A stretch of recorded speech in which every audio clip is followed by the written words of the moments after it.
Kevin, thank you for joining us to talk to us about what's going on in the UK, but also to give us insight as to how the Canadian situation with euthanasia, assisted suicide is and probably will affect the UK debate. So I think you should do first, but probably introduce us to where things are at right now in your countries around you and what we need to know and do. Okay, well, thank you very, very much for having me. And it's a great pleasure to be here. I actually do hail from Canada originally, but I've lived in the UK since before some of you were born. Okay. So I consider myself British. I have a British passport now, and this is my home. So I head up an organization called Humanists Against Assisted Suicide and Euthanasia. I'm going to try. I'm not very good at this, Alex, so you may have to help me. I'm going to try and put on my share screen. Okay, Kevin, can I digress for 1 second? Because Sure. Kelsey Sharon joined us, and she's a military veteran who's been fighting what's going on in Canada in the military sense of people being told they should be having euthanasia. And she has to leave in literally 1 minute. But I thought you should hear her speak, and people should hear her speak for 1 minute, because there's lots of veterans in the UK who will also in the future need to hear Kelsey Sharon's message. So Kelsey, I did make you a co-host for 1 second, and you can you should be able to unmute. Perfect. And you're going to be with us for like 1 minute. So I thought I'd give you this time to throw this at us. Then we go back to Kevin. I'm sorry, Kevin, but I think you'll appreciate this. No problem.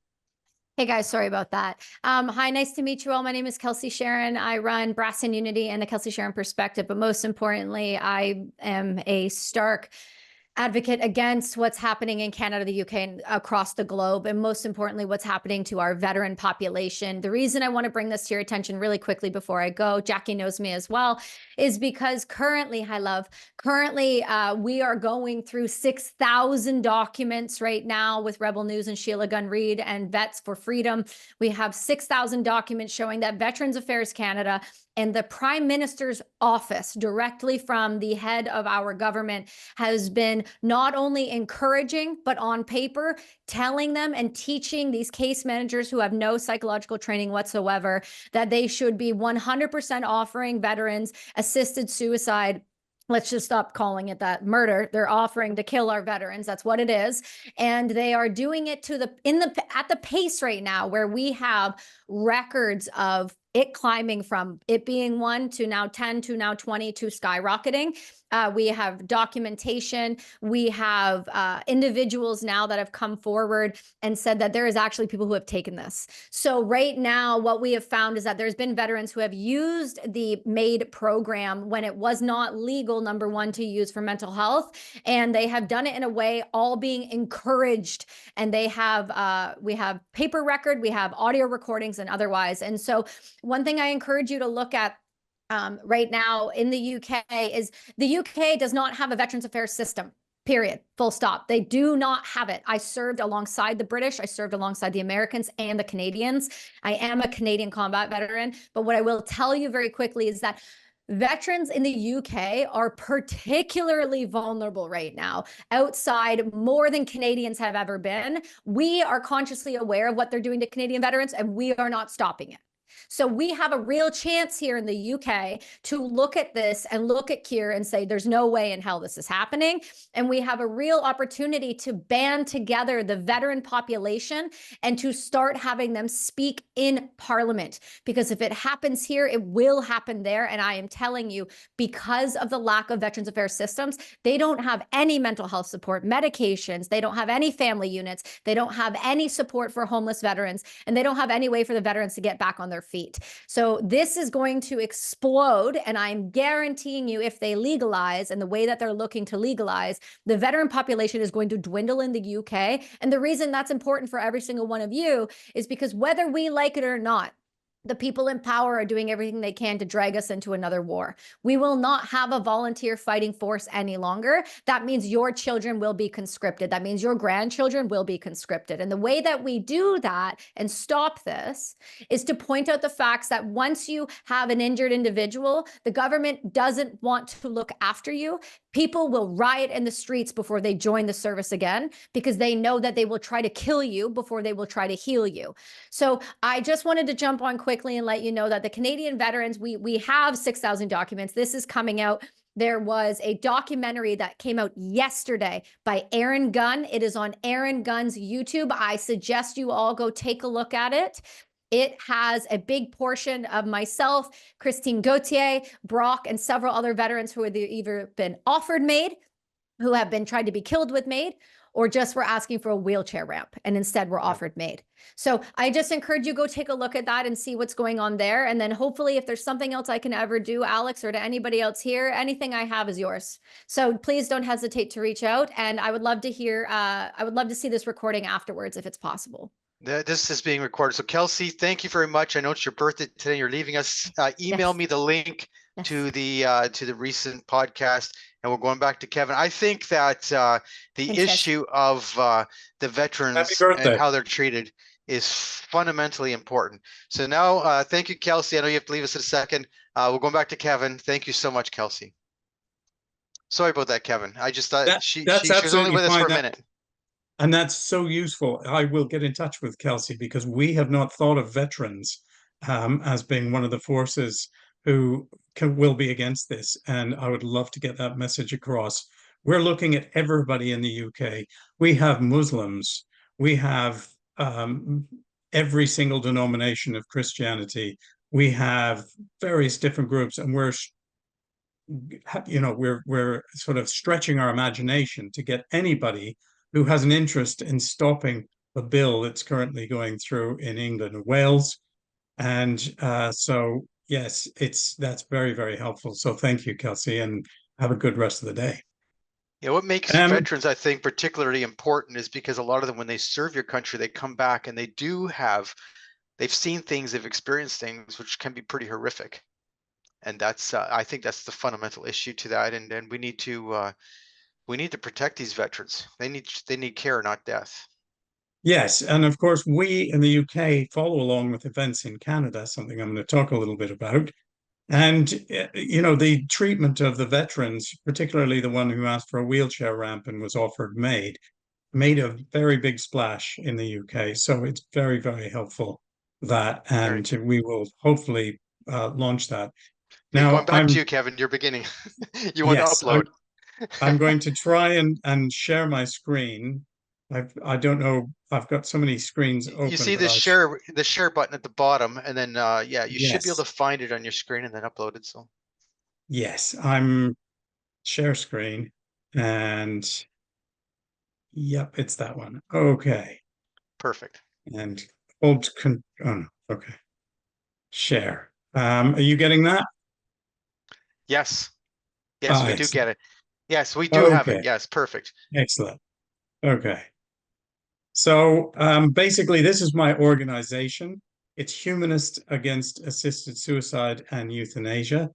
And we have started just in the last year, basically to join the many groups who are opposed to legalizing assisted suicide and euthanasia.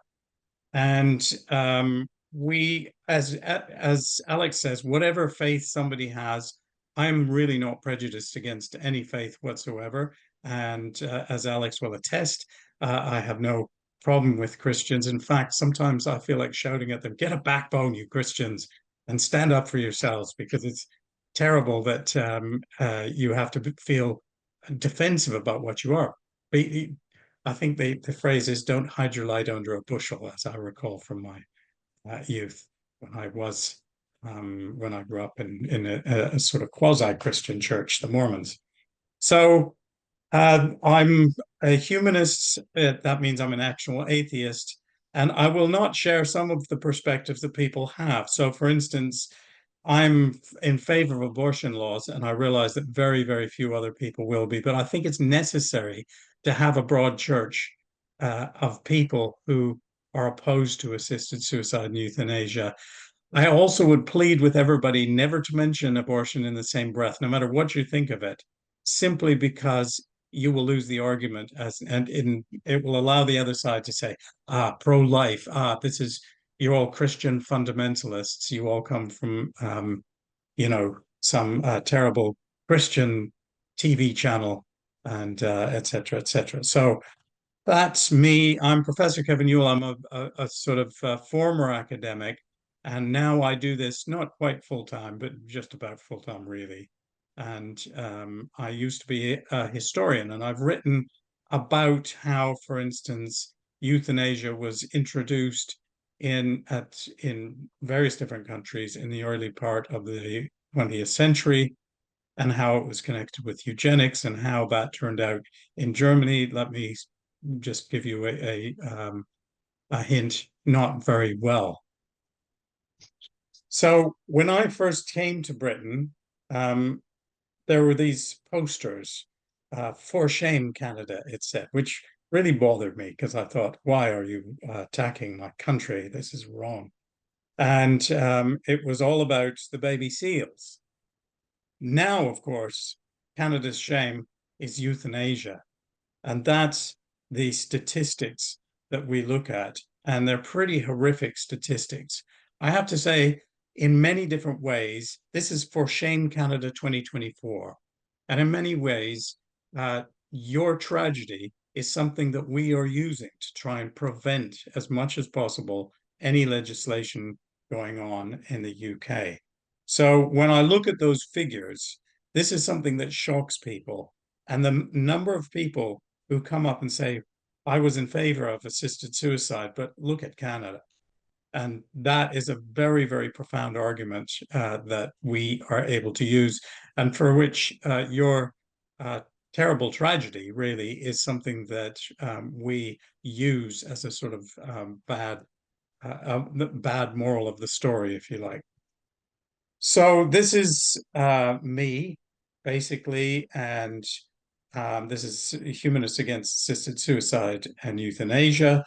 And we have three different basic, we have purposes, which is to convince our fellow liberal humanists. I'm heading to the Labour Party conference next week, which I guess is the equivalent of the NDP, although not exactly. And more importantly, they're in power at the moment. So I want to convince people who are liberal and humanist to think again about their support for euthanasia and assisted dying. So I go around speaking to rooms of humanists. I'm doing that in a few weeks' time, and where 150 of them are promised to me. So I get a great audience there. We examine the issues going beyond these emotional stories. We're all so familiar with these emotional stories. Oh, my grandmother, etc., etc. My mother died, etc., etc. And these are terrible stories. And obviously everybody who listens to them is sympathetic, but they are not a good argument for changing the law. The solution, as E.L. Mencken once said, he was an American satirist and critic. He said, to every problem, there is a solution that is simple, neat, and wrong. And I think that's what assisted suicide and euthanasia are to many of the different sort of problems. So that's, by the way, don't quote that verbatim because that's not absolutely verbatim, but it's enough. So this is what I'm going to talk about, basically what's happening in the UK. I want to start with the Isle of Man and Jersey. Jersey is the last place I think I saw you, Alex, where we were both involved in speaking at the most impressive church in the entire world, I think. It had better AV stuff than any other place I have ever been. But it's an excellent church, and it was a very good meeting, as I recall. I'm going to talk about Scotland, where a bill is going through, and mostly about England and Wales, because we are in big emergency mode at this very stage, and we are preparing ourselves for what is coming. The last thing I really want to, well, two things. The latest poll results, which I think it's reasons to be cheerful.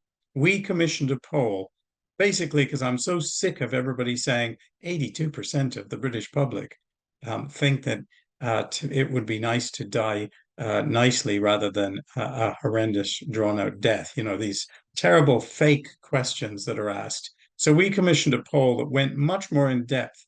And it's not sort of a cut and dried, oh, everybody hates assisted suicide, because they don't, and euthanasia. but it does provide us with reasons to be cheerful and things to work on. And what it really shows is that anybody who thinks about this topic in depth will disagree with it in the end. And that's what it shows. And that's the genius of that. So I do want to share that with you. Right. So Jersey, and excuse the huge amounts of text here. All of the constituencies of the United States, Jersey is, I believe, a protectorate. Is it called? I had to pass a citizenship test, and Jersey was part of that, and I've forgotten it already. They'll rescind my citizenship and send me back to Canada, I imagine. But it is a protectorate, I believe. But it's not part of the United Kingdom, and neither is the Isle of Man. So that's important to know. So therefore, they have their own legal system, they have their own parliament, and they have their own system that has been in place for a very, very long time. It has to be said. So first of all, this is the timeline. First of all, they put an initial report, and they had a citizens jury. Now, this is something I really dislike. We've just had a citizens jury published by the Nuffield Foundation. Citizens juries have also taken place in France on assisted suicide and euthanasia. And they're the worst possible subversion of democracy that you can find. I would actually rather have a referendum than a citizens jury because it can be so easily manipulated.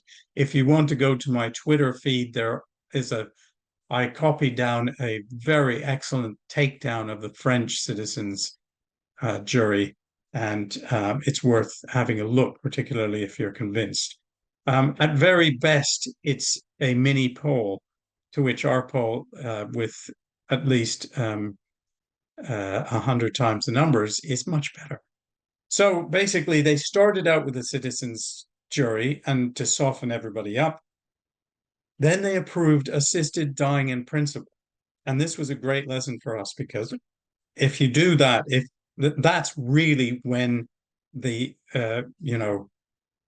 lost the arguments in some ways. It is that we've got to actually stop it from being approved in principle, because as I'll show you, most people approve of it in principle, but they do not approve of it in practice. So then it went on to public consultations. It has a public engagement. There's only about 30,000 people in Jersey, so it's a sort of process that goes through. They had an ethical review, detailed dying proposals, assisted dying proposals presented to the state's assembly, and they then voted. They proceeded to law and drafting. Now, once they approved of it in principle, it was only a matter of drafting something. And we are awaiting that probably it will approve the final assisted dying law. It was, as you can see here, there are some compromises, so they didn't get the track 2, which they originally had. My sort of feeling about this was that Humanist UK, which are my brethren in faith, I guess, but are also my arch enemies in many different ways, and that they seem to have controlled things much more than dignity and dying, which is, I think, the version of your dying with dignity. So I think they were in place, but they didn't get all their way, so that it is still restricted to terminal illness. It's probably going to come into effect in summer 2027. So that's one thing. Isle of Man is also similarly a very gloomy place. And again, I spoke there on this to their parliament. I think you did as well, Alex, and quite a few of us did. And they voted 16-8. Basically, we built up from, I think, 4 originally, and to get to 8 members of their parliament similarly, they are protected. They're not part of the UK. And they hate you calling them part of the UK. Never do that. So they also look set on track to bring it in by 2027 for people who have 12 months or less to live. So it can amend the legislation, but not vote it down. So basically what we're doing is trying to separate it out from healthcare and try and say, well, doctors shouldn't do this, particularly as the Isle of Man has a reciprocal agreement with the UK healthcare system, the National Health Service. So that's basically the situation. Now we have Scotland, and that has not gone as far. And as you can see, the bill tabled in Scotland could legalize assisted dying for terminally ill adults, as they say. And notice the sign that he's carrying. This is why we did the poll. It's because 82% of the constituency in the Orkney Islands support changes.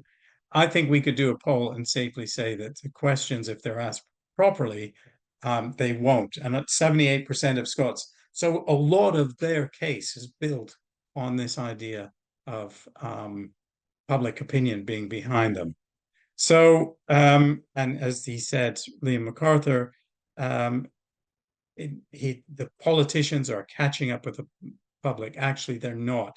The public is much more murky on this whole discussion than is anybody, than are the politicians in many different ways. And we're hoping that the politicians will be murky. It's a terrible bill. It has a definition of terminal illness, which can include diabetes type 1, it can arthritis. It has, all of these things will be deemed terminal illness, and people will be allowed if this has gone through. It's met a huge amount of criticism from lawyers, from the Scottish Law Society, and we are pretty hopeful that this particular one will be voted down because it is simply it's not fit for purpose, really. It's not the most clever bill, and I think it will be voted down. That's my assessment. Well, I hate to interject, but the bill, when you read it, what they did is they called it terminal illness because they said, Scottish people support, euthanasia for terminal illness. But then they redefined what the term terminal illness is. So as you were saying, because it meant basically a chronic condition, but they call that a terminal illness. Yeah, what it basically means is that disabled people will be allowed to have, most disabled people, not all disabled people, will be allowed access to assisted suicide and euthanasia. So one of my fellow very antagonistic to assisted suicide people, Liz Carr, and also an atheist, and I hope you've all managed to look at her BBC special that she had called, what's it called, Alex? I've forgotten. Well, now you're not being good to me. I can't remember right now. I'll put it on the. Yes, if you put it on the chat. Thank you. Better off dead. Absolutely, Amy. Thank you very much for that. And you should all look at that. It's very, very well made, and of course involves Canada to a great extent. So that's the situation in Scotland. Is that they have introduced the bill, but it has not passed through any part of Parliament. In England and Wales, we have this is why we have an emergency situation going on. First of all, Lord Charlie Falconer, who was the lawyer who trained Tony Blair and is a big prominent person in the House of Lords, is a very nice man as well. I've debated him, and he's lovely, but he has put in 3 bills, if not 4, so far to try and get this legislation through. He is a lawyer, so one thing that he has put is that the Supreme Court of the UK will actually oversee, the Family Court will have to approve of every single case. Now, this is, of course, and he's published this bill. You can have a look at it. It's at House of Lords. At the House of Lords, it would go through there and then proceed to the House of Commons. But the Falconer bill has this bizarre and ungainly proposal that, of course, every single assisted suicide, because it's all about assisted suicide, not euthanasia, where the doctor injects like you have in Canada. It's about assisted suicide, and every single one will have to be approved by the family courts. Now, that, of course, will simply be a rubber stamp exercise. There's no question. I'm just looking at the time. How long do you want me to speak for, Alex? you're fine, but not the rest of our lives. I won't speak beyond 45 minutes. And I also think that it would be good to have a proposal put into the European courts to stop anybody from speaking about anything for more than an hour and a half. I really want to have that. And I've sat there through some discussions like that. Anyway, so I will go through, but the situation today, the Falconer Bill has been introduced in the House of Lords. That was introduced in July. A bill that goes through the House of Lords must first be discussed and approved by the House of Lords, the unelected body that we have, that's made up of hereditary peers, religious figures, and other people who have been given a title upon merit, including several very good people that we have in our group, including Laura Finley and Tanny Gray Thompson, the Paralympian, and Baroness Campbell, who are all part of the opposition to assisted suicide.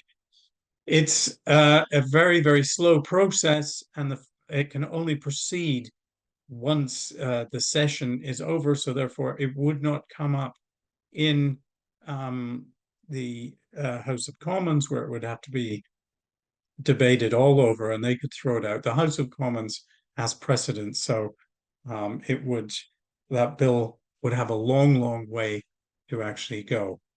So that is the Falconer Bill, and it's good that it's sort of good that it takes a long way. But what we're very worried about is that I don't know how the Canadian Parliament works, but we have private members' bills, which are introduced by backbench MPs, and they can introduce them on whatever subject they want. It's distributed by ballot. So if you come top of the ballot, as one Kim Ledbetter did, and she is a Labour Party member, Labour Party MP who's been in place for not just since her sister was shot dead in a terrorist attack.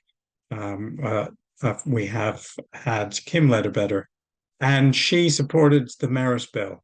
So we're a little bit worried about whether she is pressured into bringing in a bill. Now, she might have her own hobby horses and she might want to do that.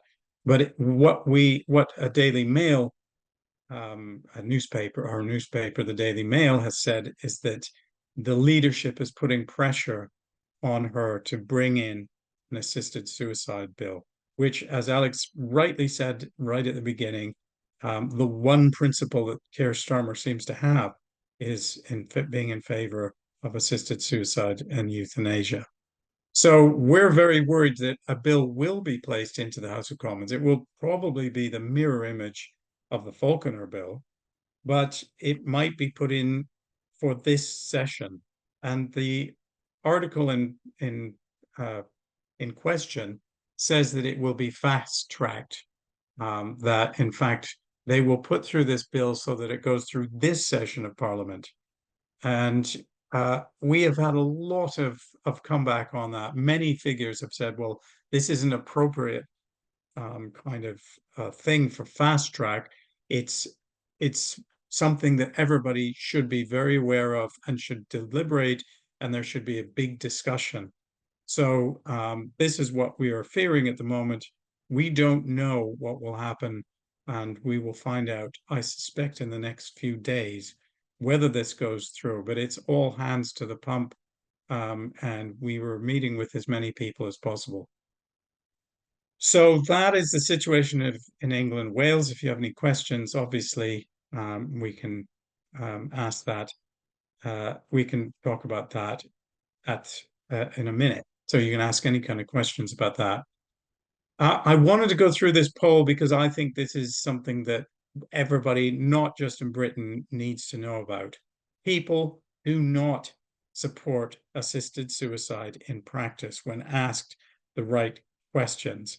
They may in Canada now. I'm disturbed by polls in Canada, which shows people are in favor of, for instance, assisted suicide for those who are for the elderly and for the for various different things. I've seen these polls and they're very disturbing. And it makes me wonder whether one of two things is actually going on. First of all, whether people don't really understand the questions they're being asked or haven't really thought about it, or whether, in fact, the culture is changing in Canada. And that's what really concerns me, is once you get this legislation through, does the culture come so that people accept death as a medical solution to various different problems? And I would love to hear from you if you think that's the case or whether you do or not. But this poll asked Britons much more in-depth questions. We also used assisted suicide, which of course is, we did talk about assisted suicide / assisted dying, or assisted dying / assisted doing suicide, because we feel that the language of assisted dying is incorrect. It makes it's a marketing term more than anything. But more than that, it's actually Orwellian, and it changes the way we think about things. It's gaslighting, I think. So we ask more in-depth questions. We ask which arguments are most convincing, and this is where Canada comes in. And we probe the relationship between doctor and patient and how that might change. People are very concerned about the National Health Service in this country, and it's a sort of sacred cow, so to speak, in a way that I don't think other countries have that sort of dedication to their own health services. And the National Health Service is both a sort of sacred cow, but it's also something that people are very concerned about at the minute. So we thought that we would ask some good questions about the relationship of the doctor and patient and how that might change. So one thing we asked was political priorities. And this shows how far down it comes on British people's lists. Reduce the NHS waiting list. Everybody is concerned about that. Right down to regional devolution, I can guarantee you that nobody, even in Scotland, even in these places, nobody's concerned about that. I live in the northeast of England, and we have a new mayor, and we have all of this, and nobody's concerned at all.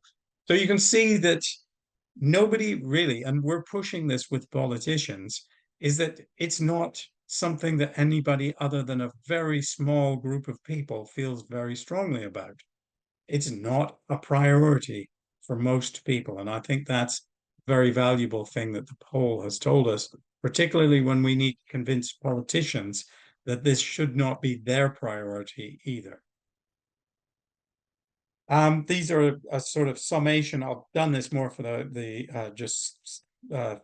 I've done some charts, so I'll go on to those, and we'll get this will obviously be shared so you can see it. So we asked the question, should the right to assisted suicide be given in the following circumstances? Anybody who says they're suffering and wants to die. And you can see that most people feel very strongly that it should not be given. Most people, and the other thing that's worth looking at this is the amount of people who don't know. Why? Because they've never thought about it very much. I remember chatting to, I'm struggling to remember his name, from Belgium, Tom Mortier. And Tom said he was in Belgium and that he hadn't really thought about it, euthanasia. He just thought, oh yeah, that sounds like a good idea. And look, we're in the forefront of that. Great. Until actually he was faced with his mother receiving euthanasia. And I think this is one of the characteristics of the poll, is that in actual fact, the more people think about it, the more they oppose it. It's exactly the opposite of what we're told by the other side.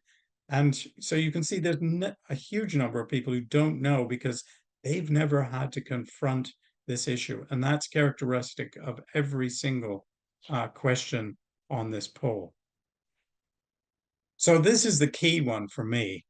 I support legalizing the principle behind assisted suicide, but feel it's not greatly worded, by the way, but they support it in principle, but they think that there are too many complicating factors to make it a practical and safe option to implement in Britain. And you can see that only a third of people actually feel that, or just over a third of people feel that it's safe. And you can see that 46% say it's not safe. And that's 56% of the people who answered this question. It's worth putting it in those terms. The 19% don't know. If we take them away, more people, 56%, thought that it wasn't a practical and safe option to implement in Britain. So I think that's a very, very useful thing that we've got out of this poll, is that 50, and that's the headline for me, 56% of people who answered the question said that they didn't think it was practical and safe. If assisted suicide and euthanasia are ever introduced in Britain, doctors and hospices should have the legal right to opt out of it, participating in it. And you can see that more than 3/4, even if you discount the don't knows, feel very strongly that they should have an option to not participate in it. But as you know, in Canada, particularly the Nova Scotia cases that I'm following, they don't have doctors and hospices don't have. And of course, the other thing that we know about are the horrific cases in BC, where either you have a doctor sneak in and kill somebody against the wishes of the hospice, or you have the hospice funding withdrawn because they refuse to participate in it. If you define it as health care, this will not be an issue. So most people, this particular thing will be overcome because everybody has a right to healthcare and everybody has a right to receive it where in their participating healthcare administrator as service. So yeah, I think that's another one that you should keep in mind. That most people in Britain, and please do send your stories from Canada about where this isn't happening anymore. We also have introducing assisted suicide when the NHS and social care budget is under such pressure would inevitably place an incentive on healthcare professionals to encourage some people to end their lives early. And I thought this was a really interesting question, again, because more agreed than disagreed that it was at risk, that economic pressures would happen. And I think this is becoming part of the discussion, certainly because Keir Starmer has introduced emergency measures for the budget and emergency measures for the National Health Service, talked about prevention being a big thing. And now he's going to fast track assisted suicide. Many people are saying that's a very, very curious and thing, and that they don't trust the government, who was very willing to sacrifice people during the COVID problems, particularly elderly people and disabled people. And now most people don't really trust the government. And if you look at Twitter and the responses to the sort of fast track article, you can see many, many people are saying, yeah, this is not a good thing. So I think where Canada comes into this, I'm not going to talk about the thing I was going to talk about because I haven't really got the time to do it because I could get into it. But where Canada comes into this is that some of the questions on this poll said, what would convince you to think again? We asked the people that were living and dying well, asked the people who had said, yes, they supported assisted suicide. And about 60% did initially. About 60%, not 82%, but about 60% initially said yes, but they found the arguments, we asked them which sort of arguments that they would find convincing away from it. And one of the things is the situation in Canada. We have used that, and 48% of people thought that the situation in Canada could convince them away from it. So Canada's example, the terrible things that are going on where you live, are at least useful to us to sort of show the bad news. And if you ever look at Twitter, you'll see the UK Twitter, where people are discussing this issue. Many, many people, including some celebrities, have said, oh, I was in favor, but then I look at Canada, what a mess. And that's important for us. And this is the way that the Canadian system is coming through there. Particularly the effective things is that slightly weird doctor who's killed 400 people and looks really into it. That's been very effective for us. But also the sort of, some of these people just look like they haven't been questioned before. I have contact with somebody called James Downar, who's from Canada. And he says, he acts like, how can you question this? And I kind of think, how can you not question this? This is appalling. So I was going to talk about an article I wrote in 2004 and about the new myths about assisted suicide. I'm going to write that now. One of the papers that we have on side, just to end very soon, in the UK, who is absolutely opposed to assisted suicide, is the Morning Star. That is the organ of the Communist Party of Great Britain. And so you take people wherever you find them. I think that's very, very important to do. Whoever is opposed to assisted suicide is our friend, and who's ever in favor has to be very much is a friend who doesn't agree yet. That's the way I like to put it. But we know where they stand. So yes, if you have any questions about the situation in Britain, or you'd like to hear more, just ask. Thanks very much. Okay, so I'm going to change my view here so that I can see, because what's happening is that people who want to ask a question, first of all, you should close your share, Kevin. Yeah, So how do I do that? you go back to Stop share at the share, yeah. bottom and put Got stop it. share. Yeah, now There it's we easier. are. Now I can see people. So anybody who wants to ask a question, just put your hands up, and hopefully Jackie has her hand up. So Jackie, I think you're able to unmute, and Yeah. And your accent's actually better than Kevin's, but there we go. Kevin, thank you. That was wonderful. Just really a couple of observations, but when we've been going through what we have, and I thank God we've had Alex to lead it off for us. When I was presenting, I used to say, we cannot lose the battle that physicians should not be part of this. And I would say to you, I don't know how much, you probably know way, way more than I, but how much that has been a measure of what you're saying. On one radio show I was at, I said that we should have the veterinarians do it, because then you can take your dog and your granny at the same time. And people were shocked, but everybody knows what euthanasia is for dogs, right? We know it. So I think that's a big piece, and I would encourage, if you haven't done it, to have the voices of doctors out there that killing is not part of healthcare. This is not something we should be part of. And if you want to go the fun route, try it with the veterinarians. I don't know.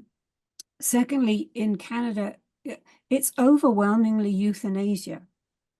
And I'd stop the language of assisted suicide. I know it's what everybody uses, but I would correct it immediately, because we may have, what is it, Alex, 20 people? I think that's being gracious, that kill them actually. 7. Okay, there you go, in a year.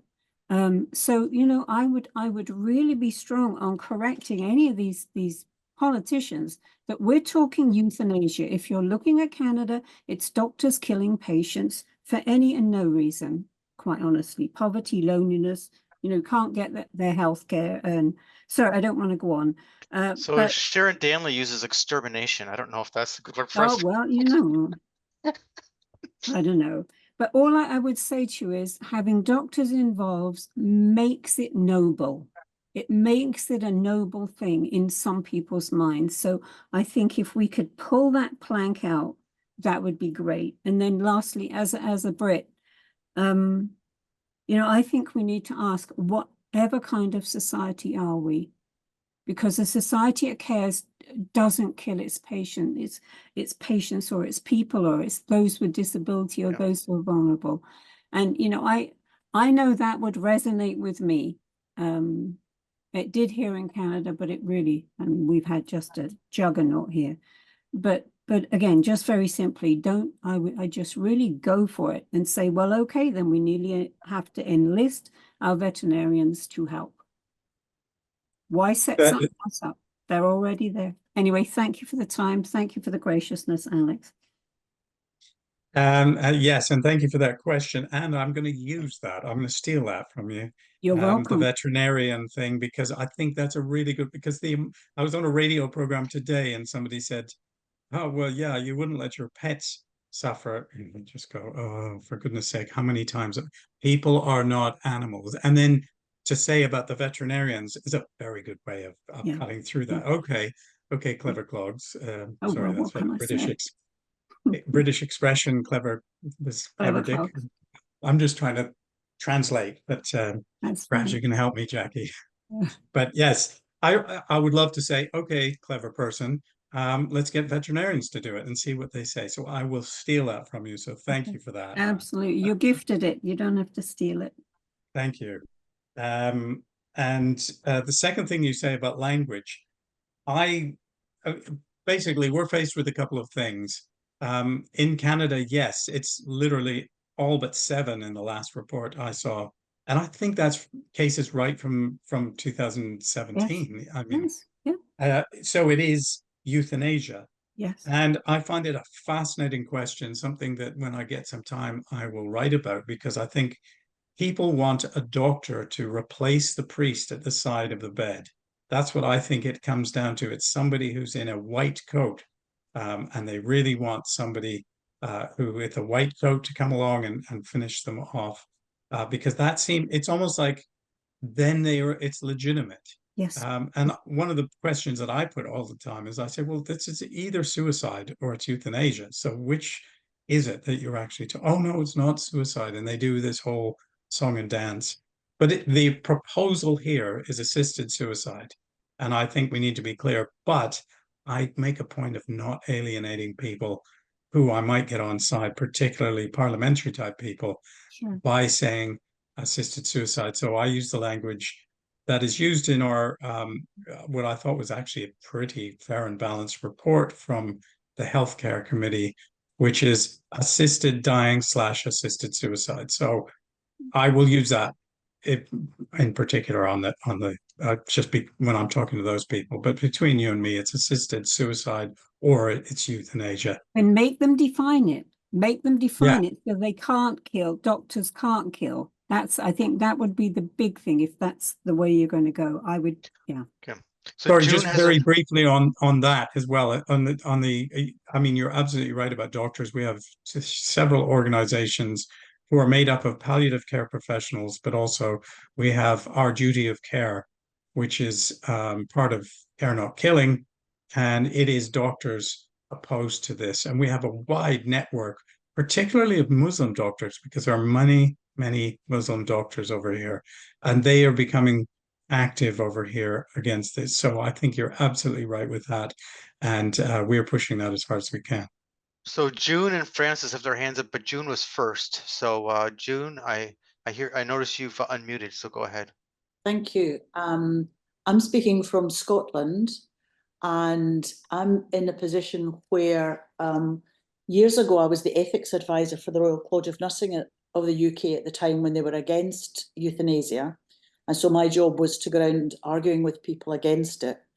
One of the most difficult discussions I had was with an old woman who was in a care home, who was going to have to spend the rest of her resources paying for her care, or if she could have had euthanasia, it would have meant that she would have had money to leave to her son, who needed help. Her son was dependent upon her.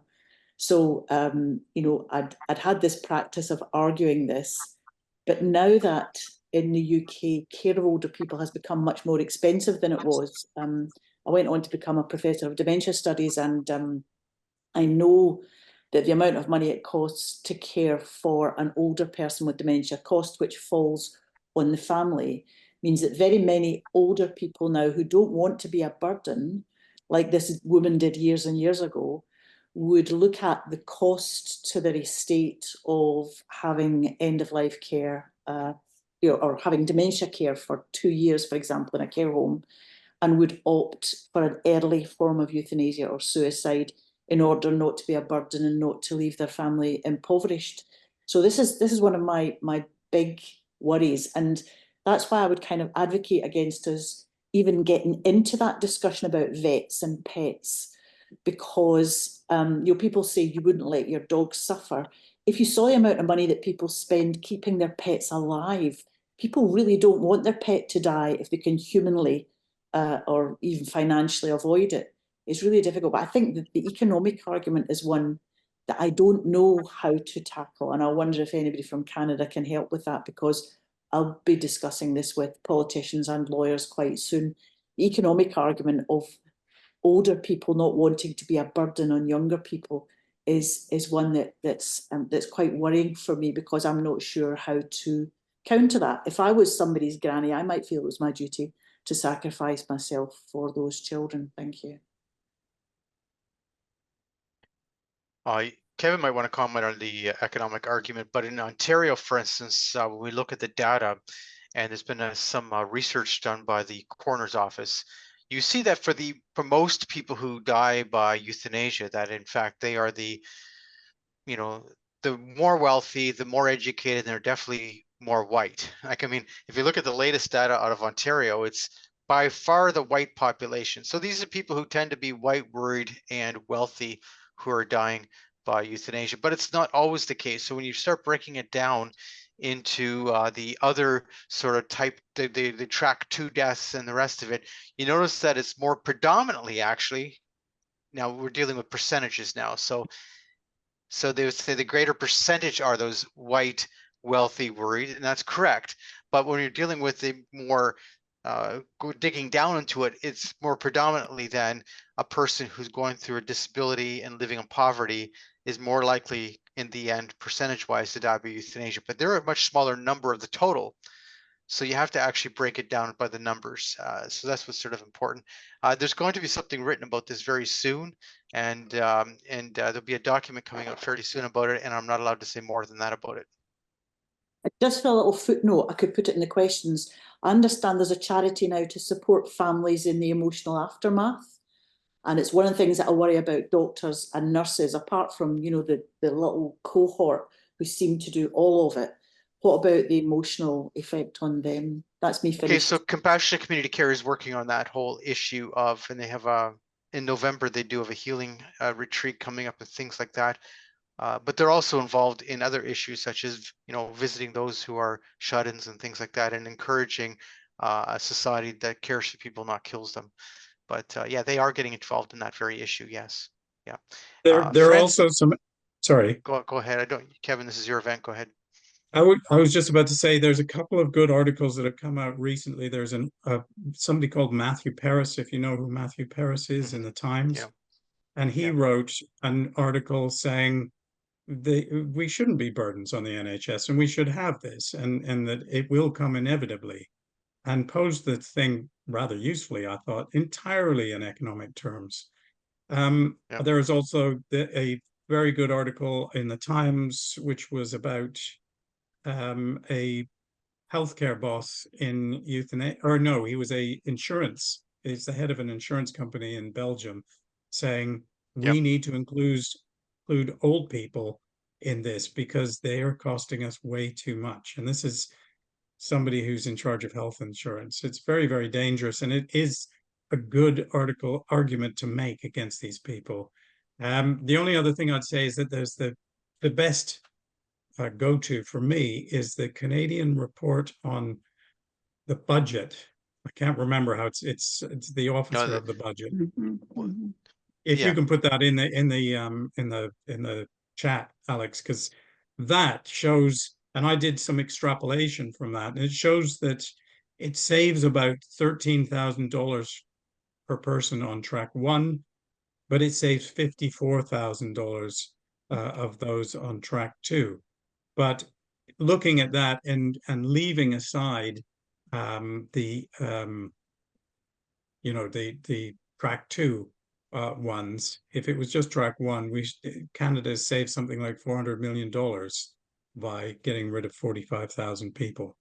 So it's worth extrapolating these figures, and we put in a Freedom of Information one in Britain request. It's been denied at the moment, so we guess that there is something existing, but they're just not sharing it. Yeah, I can write about that again because I wrote about it this time, and my point at that time was also that that number was a too low a number because of how they created the calculation as to how much money would be saved. Francis has his hand up, and then I think this will be coming to an end with final comments. So Francis, please, you should be unmuted. Yeah, thank you. Before I start, I just must apologise for being late. I'd forgotten all about it, and I've got a reminder coming up on my computer, and so I joined you about 20 minutes after you started, Kevin. So I do apologise for that. I just want to return to the question of language and educating the public. I insist on calling this physician-assisted suicide because we are asking a physician to take part in this deed. And I think it's really important that the public understand that it is a doctor who's going to facilitate that process, as it may also well include a nurse and certainly a pharmacist. And I think we've got a great amount of work to do on educating the public with the real facts, the real implications of this kind of bill. And so I would just make a plea for using physician-assisted suicide. And I'd be interested to know, Kevin, why you don't use that. Okay, well, I mean, mostly because it's not the general term that's used. So I do think when we're talking to people, we use the language that they use. I agree with you completely, Francis, that it's physician-assisted suicide that's being proposed. And I like the physician aspect on it, but that is not the language that's used by most people. So that's the reason I don't use it. Perhaps, I mean, there's an argument for using it. So, and I quite like your argument. So There's a difference between assisted suicide and euthanasia. Euthanasia is when the doctor actually carries out the act, whereas an assisted suicide would mean the doctor prescribes the lethal poison, but the person has to do it themselves. And I don't actually look at these bills and I say, well, they're limited to assisted suicide. Most of them are not. Some are, but in the US, certainly they are. But in the UK bill, I'm not sure if it's going to be in the end. And even in the end, you can't limit it to assisted suicide because the fact is some people with certain health conditions start having difficulties self-administering. And then the whole thing of equality comes in, and that we need to have some euthanasia. And then, of course, once you have some euthanasia, you have all euthanasia. Here's the other thing. I don't like using the term physician ahead because it's not requiring a physician in any way, shape, or form. And on top of it, people prefer it if a physician's doing it because now suddenly there's something good about it. If the physician says okay, and the physician's wearing a white coat, then it must be fine. Yes, that's true. Shall we let Amy come in before we finish? Yes, Amy, you have your hand up. Yeah, I just have a quick question, which is how has Liz Carr's documentary been received in England? Because obviously in Canada, I don't hear much about what's going on in the media over there. Yeah, very good question. It made a big impact. It got very good reviews, but of course, it's not seen by as many people as we'd like it to be. I think it's because a lot of people say, "Oh, what shall we watch this evening?" I know, let's watch a documentary about assisted suicide. You know, not that many people actually say that. And that's the problem that we face. So what we're doing is organizing screenings. I'm also trying to get a shortened version that just has clips from it so that we can show it quickly, because another thing people don't want to do is sit in a screening. We've tried that in the House of Commons, and the MPs just don't have the patience to sit in front of a screening. So yes, it's gone down well, but we haven't made enough use of it. If anybody has any ways that they can make use of it, then please just get in touch with us, and I will pass on to Liz that, you know, and she's very happy to do anything. We're also in touch with the production company, and they're happy to promote it as much as possible. Amy just sent us the YouTube link, and so I Thank think you. I'm going to be promoting that again again. I'll be in DC on Friday, and there's going to be a screening in Washington DC of the film. So I think that's quite important, and maybe there should be more screenings in Canada. It's only an hour long. So I think that's something important to do, and it's probably going to be a future goal of the Euthanasia Prevention Coalition to promote it more. So Yes, and it's not as bad as it's not as grim as you might think. Liz is actually a very charming and funny person. So Oh, it's incredibly funny. yeah, Liz is And one of the funniest people I know. I don't Yeah. know if that's just because I'm a disabled person, and for me, watching a bunch of disabled people sit around and talk is really cool. But it's very funny. It's just, her sense of humor is trenchant and very sharp.